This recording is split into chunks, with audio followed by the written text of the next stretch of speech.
Bonjour à tous et bienvenue sur la chaîne CF3D pour une nouvelle vidéo sur le projet RC.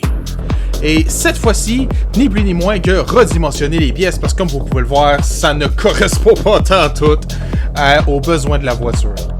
Le triangle de suspension inférieur est trop gros, trop large, trop long, puis celui supérieur, trop mince, trop petit. Fait qu'on va redimensionner les triangles, leur donner une forme un peu plus ergonomique, réadapter l'assemblage avec des trous cette fois-ci pour leur permettre le mouvement de va-et-vient. J'ai l'intention, si les moyens sont présents, d'acheter une voiture RC à gaz, usagée de préférence pour une question financière. Cette voiture-là, à quoi qu'elle va servir? Elle va me servir de base d'apprentissage.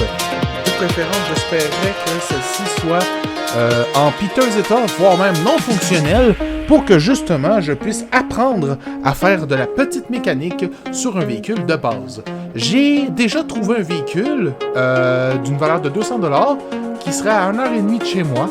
Fait que j'irai la chercher en temps et lieu après les fêtes. J'espère que la personne l'aura encore.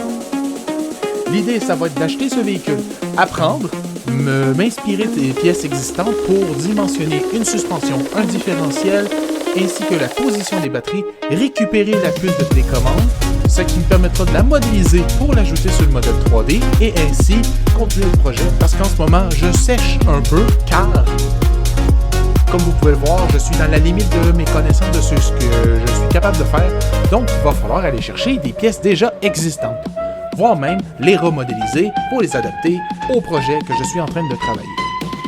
Sans plus tarder, je vous laisse vous apprécier la vidéo.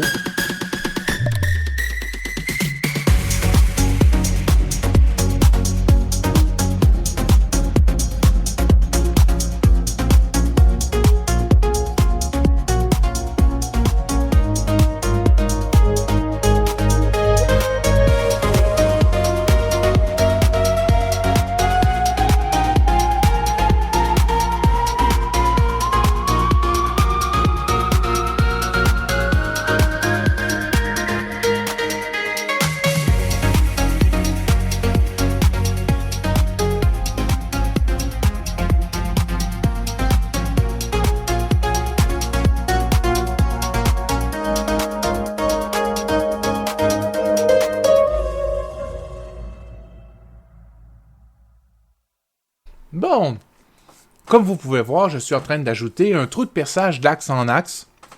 L'idée, ça va être de faire une seule jonction à l'aide d'une vis de 4 mm ou plus gros si la possibilité est. Pourquoi pas plus gros?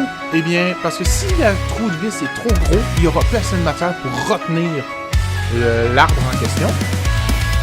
Surtout que celui-ci va subir d'énormes stress de mouvement en effet de cisaillement. Et l'arbre est relativement très long, fait qu'il va me falloir un arbre relativement solide, rigide, capable de supporter des efforts physiques importants. Bien entendu,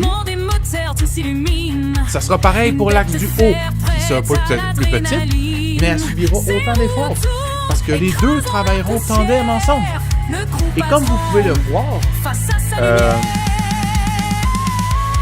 j'ai l'intention de normaliser tout ça pour limiter le nombre de quincailleries différentes.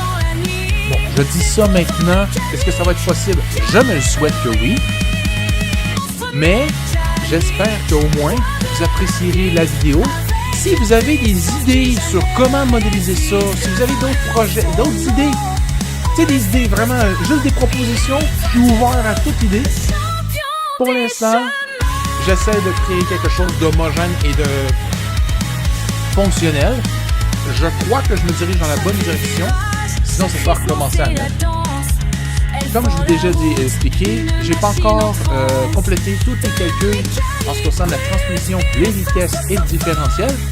Mais tout ça va être modélisé, fabriqué ou des pièces achetées que je vais rendre compatibles avec mon assemblage dans le but de rendre un véhicule fonctionnel. Une fois que j'aurai complètement terminé le train arrière, j'ai l'intention de m'attaquer au train avant. Je faisais toute la suspension avant. Si vous avez des idées, des préférences de suspension, n'hésitez pas à m'en faire part. Donnez-moi des images, dites « Hey, ça serait peut-être bon », puis expliquez-moi l'avantage de telle ou telle suspension. En ce qui concerne pour la simplicité de fabrication, je pensais surtout à faire des systèmes à double triangulation, où est-ce que la suspension se passe à travers du triangle de suspension avant. triangle supérieur. Là, faut que je respire. Il passe à travers parce que je juge que c'est beaucoup plus simple à fabriquer. Je peux sans doute me tromper, mais en attendant, l'idée de base, c'est celle-ci.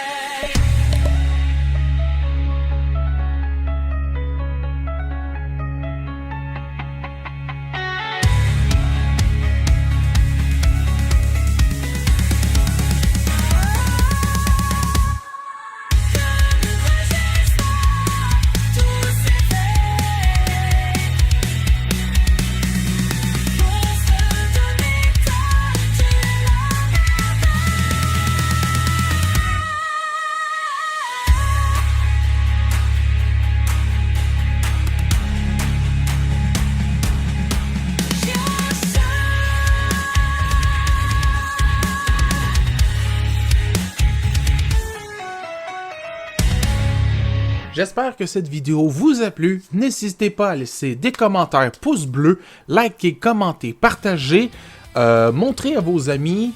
J'ai l'intention de continuer le projet après Noël et j'ai une petite surprise pour vous, un projet encore plus ambitieux, mais ce projet-ci va commencer avec du design à la main. Alors, je vous laisse. À la prochaine!